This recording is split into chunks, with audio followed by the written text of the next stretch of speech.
Hi guys! Sankranti పిండి వంటలు second day అనమాట ఇది. ఫస్ట్ డే అయితే హాట్ వండాము. సెకండ్ డే అయితే స్వీట్ వండాము. ఇవైతే అరిసెలు, పొంగడాలు అయితే వండాము.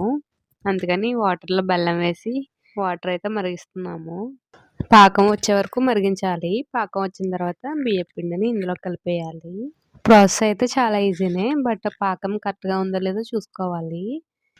మా అత్తయ్య అయితే అరిసెలు వేస్తున్నారు కవర్ మీద. పెరుగులో నువ్వుపప్పు కలిపి వాటికి పైన అంటించాలి. అంటించి వేస్తున్నారు. నేనైతే వాటిని తిరగేసి నొక్కుతున్నాననమాట. ఆయిల్ లేకుండా నొక్కాలి వీటిని.